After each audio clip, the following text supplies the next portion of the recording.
Good morning, everyone. I'm MaryLou. Welcome to my channel. I'm glad you're taking the time to be with me today. And so I'm standing in my son Jet's room, and I've been working on a major room declutter in this room. And so I have several tips and tricks and ideas for cleaning out an adult child's room. So stay with me.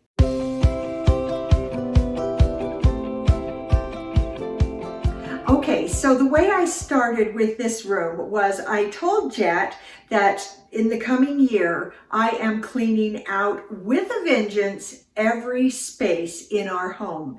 And we are going to pare down and declutter. And most of this for our mental health to save us time and money. And so when Jet was home visiting for Christmas, I said, now I'm going to clean it out, so make sure you go through everything in the room and figure out what you care about and what you don't.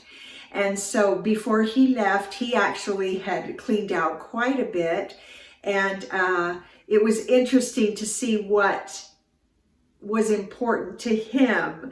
Okay, so my first tip is if you can, get your child to come and do the cleaning out, because you will be surprised at what matters to them compared to you. And so that's really revealing, and we all hang on to things, even our kids' things. And so it's really important for them to be able to make some decisions about that. This is after he had cleaned out, so there was still a lot. Boxes that were that had never actually been unpacked from when we moved, things that I am sure he had forgotten about. And so I had those kinds of things to go through as well. So my second tip is to make sure your child knows that this room is going to be aggressively minimalized, and that if it's not something they care quite a bit about, that it has the risk of being sent to Goodwill or thrown. And so they need to know that. And then the third tip is, if they come and say, I care about these things, just respect those feelings and those decisions. And so as a part of that, we created a box to house those things that Jet really cared about, and to be honest, a few things that I just couldn't let go. And so my goal in this whole house declutter is to make sure that my kids aren't left with a lot of my stuff. One thing that I still need to do in Jet's room is to, once again, down the road, when I'm better at this minimalism and decluttering, I'm going to get all of his memory stuff that's from my craft clutter, my craft closet declutter. You saw that each of the kids have a box. I'm going to get that box and all of his photos and things, combined with the treasure box that we kept in his room with this declutter, and we're going to go through and pare everything down to one box. And so for now, I'm just letting his treasure box stay here in his room, because this is still his room, and let him, and then we will go through everything at once and get all of the treasures down to one box. And I just think that is doing the kids a huge favor. Now, I do say this is his room because when he comes home, I want him to know that this is his space. We still have a warm winter coat. We still have a change of clothes, so that if something happens, he can come home and have at least a few things that he needs. So I started with the declutter at a spot that I thought would be easiest, and so I picked the chest of drawers. And so I went drawer by drawer, and there were a lot of cords and just a lot of random stuff. And so it's important, when you declutter, you do have to address all of these things. And it has made me realize that what I bring into my home, I'm going to have to deal with again. And so decluttering not only my things, but other people's things has made me realize If I keep it, I have to touch it again. And so it was just really, actually not very hard to go through Jet's drawers. I could easily, and he had given me permission, I could easily determine Goodwill, garbage, recycle, or it needs to be somewhere else in the house. And so that was pretty easy. I reserved the bottom drawer for his stuff, his swimming suit, some things that he uses when he comes home. And so all of the other drawers, so there's 4 drawers that are open for guests, and then the 1 drawer for him when he comes home. And when he comes, he knows he's got space to unpack his suitcase and put his things, and he'll have space to enjoy a visit. So as I decluttered, here's the next tip. I communicated with him via text and photos. So I would send him a text and just say, do you need this, with a photo. I had texted him and said, you know, these are the clothes in the closet. Which ones are keepers? And so it was nice. And sometimes I had to wait a little bit for a response. That was perfectly fine. I just kept doing my work, and then we ended up then with the closet, just a few things that he might need when he comes home. But there's certainly enough room in there for guests, and enough room that I feel like I can breathe. It's pretty nice to have that so pared down that when I think about his room now, I know exactly what's in here and what isn't. One thing that was a little bit difficult that I hadn't expected, here's the next tip: expect the unexpected. Something may come up with a feeling, or something that happened, a memory that might be something you've got to deal with, and that might be a little bit difficult. But one thing I didn't expect was when my father passed away, his clothes, when my mom was actually a few years later, when she was able to go through his clothes and let them go, Jet was the same size of jacket as my dad. And so he ended up getting all of Dad's suit coats that were in good repair. And so he ended up with those, but now he has grown more, and the suit coats, some of them fit, some don't.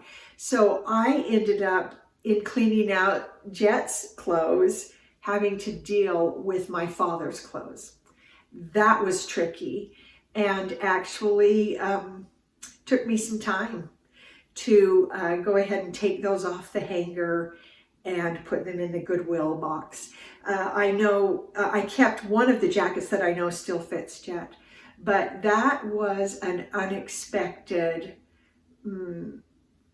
emotional journey that I had to go through, because when someone passes away and you're letting go of their things, to pass them on to a family member is kind of a relief, because it's like, Dad lives on. His jackets that I remember him wearing every Sunday, those I still see. And I remember the first time I saw Jet in one of my dad's jackets, man, it brought tears to my eyes. But that was a difficult process as I cleared out Jet's closet. So we did the chest of drawers and the closet, and then got this room actually pared down to the point that it, as Anne says, it feels like a hotel room. That's the goal.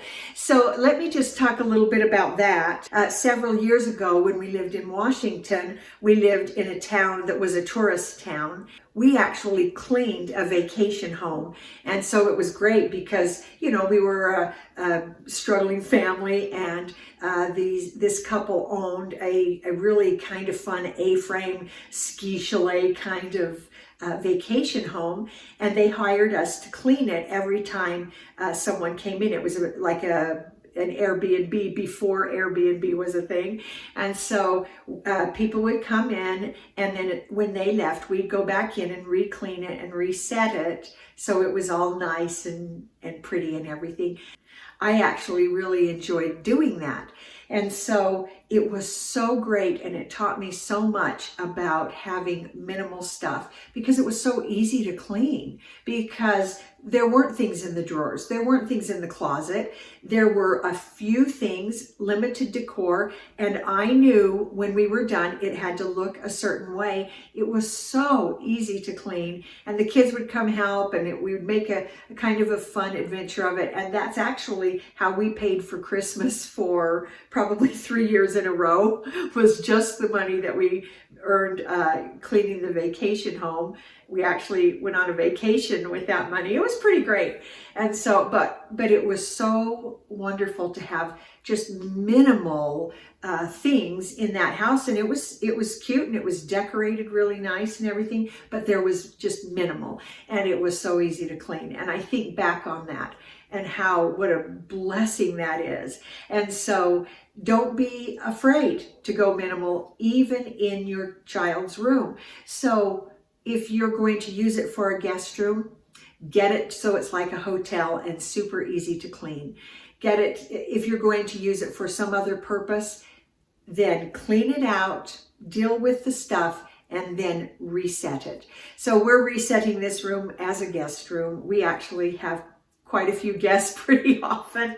And so I went ahead at the end of the whole process. I took all of the bedding off, went ahead and got that washed and ready so that I can mentally not even have to think about this room. That's what we want, is to get each space into a place where it's not subconsciously or consciously burdening us. And then my last tip of all is embrace the calm. Don't come in and fill that space up. Let it be this breathable, wonderful space, whatever it is you're using it for. So let's say you're changing a grown child's room to a craft room.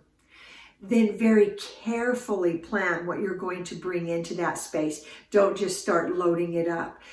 Breathe in that space and recognize how good it feels to have it cleaned out, and then just judiciously, carefully bring in things to reoccupy that space. And so this has been a great journey to clean out a grown child's room. It's bittersweet. There were moments when I just wished he was back in the room, being himself. But it's also this minimalism, this decluttering is a wonderful way to move ahead in your journey and deal with some of the things you need to deal with, and then move on.